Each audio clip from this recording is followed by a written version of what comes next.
My name's Loben Sels, and I'm a sixth-generation farmer here in the Sacramento River Valley. This is the original home ranch. We call it the home ranch, but my great-grandfather lived here, and his father did too. And about 10 years ago, we planted it to grapes. And right now, it's my grandfather and his brother. They've done this for 60 years now. And my dad also works on the farm, and I started 10 or 12 years ago in the pear harvest. That's where we all start, is working the pear harvest during our summer break. What were you, like 10 years old then? Yeah, probably 10, I think so, 10 or 12, something like that. Well, I used to help for free when I was 10, probably. Then I got a job when I was 12, and then I was probably driving forklift was my first job. And now I manage all the crews during harvest, and my grandpa gets to stress less and take it easy. We grow wine grapes and pears as our permanent crops, and then we also grow canning tomatoes for Campbell's soup, and we grow corn for silage and for grain. We also grow wheat or triticale as a hybrid, and alfalfa. We used to grow some safflower, but we haven't in the last couple of years.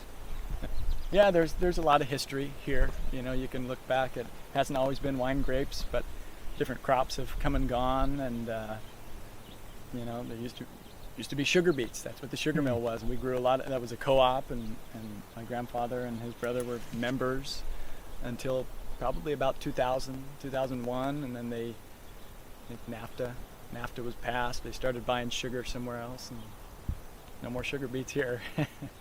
But yeah, tomatoes used to be all hand-picked, and you can still see kind of, you know, that's the interesting thing, that as I drive around and look at, you know, the quietness of a town like Cortland, and the older people who are here, that used to be kind of a hustle and bustle there, you know, because of all the labor that was required to pick everything by hand.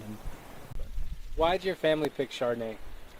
You know, the market has been good and generally is. It's you know, it's one of is it number 2 on the varietal list? I don't. Yeah, it's Calvin Chard, I think. I think it is, and this climate, we have similar cool summers, and you know, even with 2 weeks of 100-degree weather, it's still a pretty cool summer. I mean, June was great, and I don't see 100-degree in the forecast for the next 10 days, and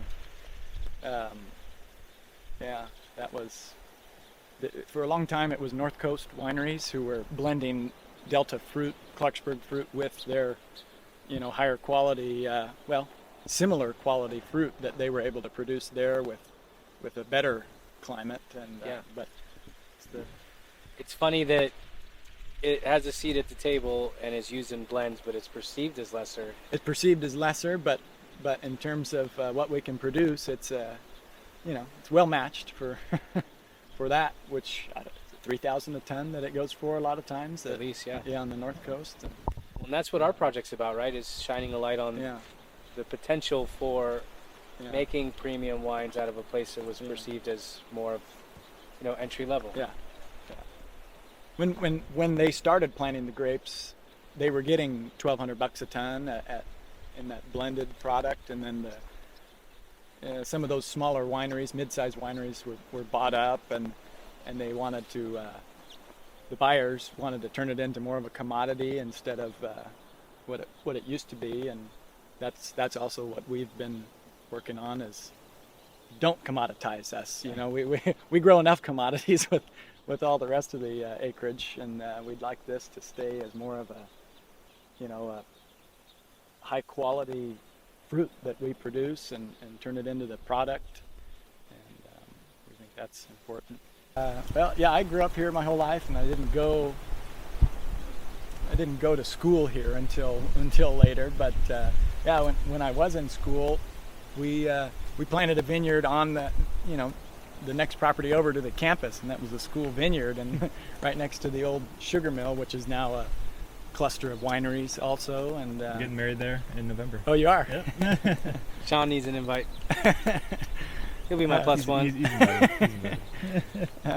Great grandfather was his father-in-law had a loan out on the land, a big portion of this district. We call them islands, and he ended up getting to keep this piece and a piece over there, but a big portion of the land in the middle, which is 10 feet below sea level, maybe 26 in spots. I mean, it's lowland for sure. And it never used to be dry because it was all coal pumps, and then they got electricity eventually. But so you have to constantly pump them. we're constantly pumping, and I didn't know that. yeah, some of it's double pumped out of the very low parts, and they run on floats, so they might be shut off. Who taught them how to do that? So 6 generations. The Dutch. So my Dutch did canals. Yeah, the ancestors who came over had seen he was a civil engineer and had seen lots of reclamation type projects in the Netherlands, and so his father-in-law said, "Hey, we need to reclaim this land that I own, and increase the value of it, and you can get some production out of it." And so I think 1896 was the first year producing into the orchard here, that was here, and but before that, they were digging levees by hand, and they were maybe 2 feet tall, or I think they said they were 4 feet at the crown or something like that, and it wasn't much when you're looking at the Sacramento River. But do you have any records from those times and pictures, or? I don't know.